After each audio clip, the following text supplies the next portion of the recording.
Hello everyone, we are back with ELK tutorial and let's get started.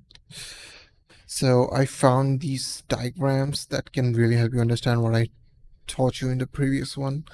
So here is a cluster and node is missing from this particular diagram, but node consists of these shards and these shards have these replicas, and this shard contains index and index contains documents and documents consist of fields. So this is a really visual picture of what I explained in the last video. And one more diagram I thought was significant was this for the architecture. Now this entire thing is a cluster. This green area, they didn't mention that, but this is a cluster, right? This box is a cluster. A cluster contains two nodes in this example, node A and node B. And node A contains shard A and shard B. Node B contains shard C and shard D. And an interesting thing is, what you have to know is this contains shard A, but the replica itself is consisted inside node B. They don't create the replicas in the same nodes. Now, obviously, if you haven't guessed by now, it's because if the physical hardware, or not, it's not always physical. It's the virtual hardware. This is what node consists of. Node is the virtual machine. So the chances of data getting corrupted are very low compared to a machine getting malfunctioned. That happens every other day. So chances of node getting malfunctioned are way higher than a data getting destroyed, which can also happen. So if node is working, shard A gets destroyed, it will just create another shard, no problem, from the replica. But if the replica was in the same node and the node goes down, there is no way of creating a backup. That's why the replicas are created in other nodes. So if, for example, there was node C, there will be a replica in node C as well. So that's how it's spread out, and making this infrastructure so highly, in a way, scalable and reliable. If your data cannot be corrupted, it cannot be destroyed. It can get corrupted, so there's always a backup for it. So that's just a little bit of something I wanted to touch on architecture itself. As far Elasticsearch installation goes, you just Google it. Not a big deal at all. Installation is easy, fairly easy. On the right hand side, you get for whatever you want to install. That is primarily a reason why I'm not going to installation. You could be on Red Hat, Debian, Windows, whatever. I'm on Linux, so this is the one for Linux and Mac OS. You run these commands and you basically get it. There is no thing difficult here. What you want to know is a bit of directories. So directories, where is Elasticsearch installed? User share Elasticsearch. That's where it's installed. You have all the files. To run it, you need to go to this one, Elasticsearch, but it won't run. I will tell you why. But this is the main program file that we are running. If you're running that this way, it won't accept. And I'm waiting for the error, because I haven't touched anything. I just ran those installation commands, and this is what you will see. And this is the error.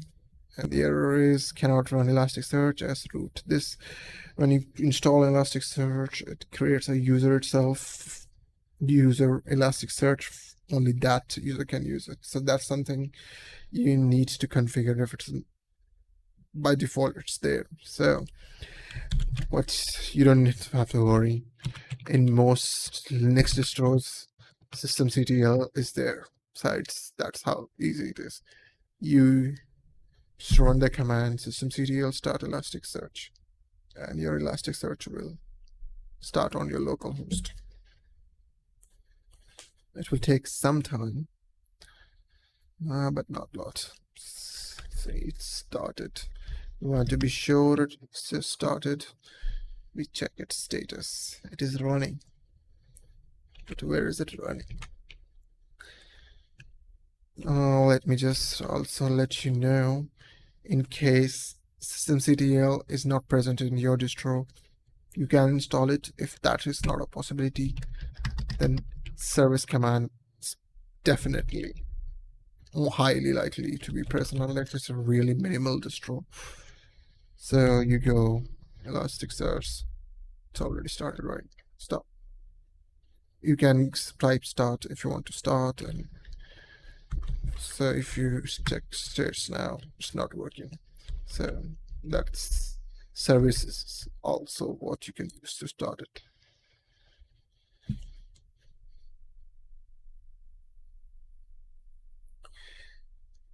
This directory I showed you, user share Elasticsearch bin, this is where the installation, Elasticsearch till Elasticsearch, that's where the installation is.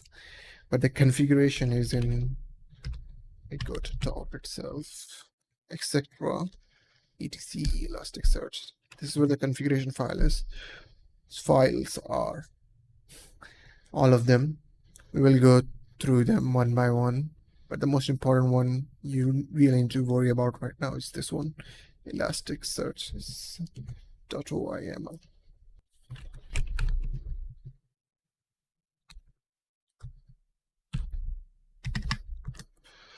So we are at the bottom of it. This is where it starts. It tells you about everything, and everything is commented out when you first see it. So cluster name is ELK demo,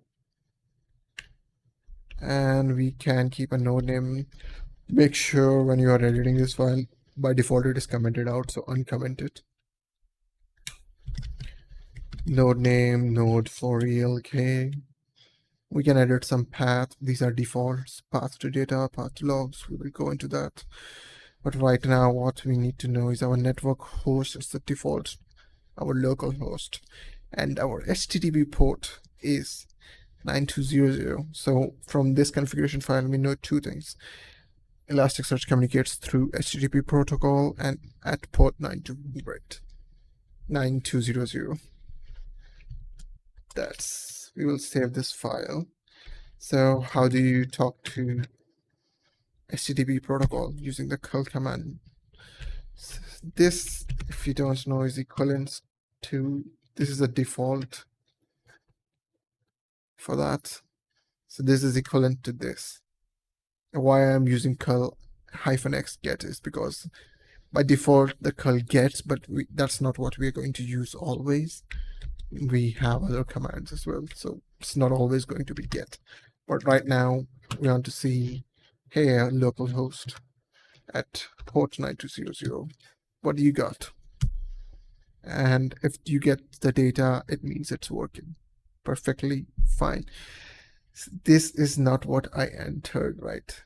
If you remember, this is old data that did not get updated.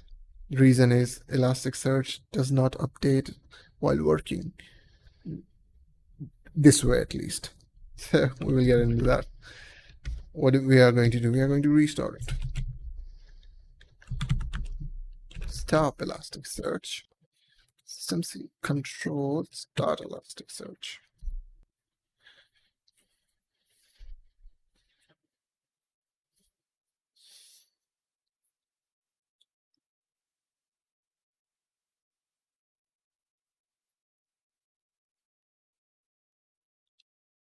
All right. Now if I do that, there you go. This is what I entered in my configuration file. I'm in the same directory, right? So you can see both.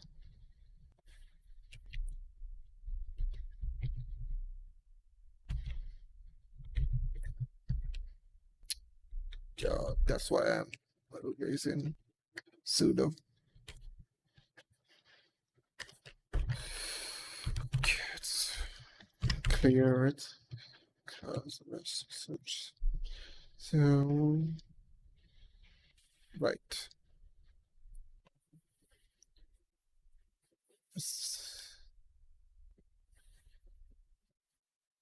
node name is ELK and ELK demo class name. So that's how you configure the basics of it, and you know the Elasticsearch is working, up and running. And we will get into more depths in the next video. Keep watching.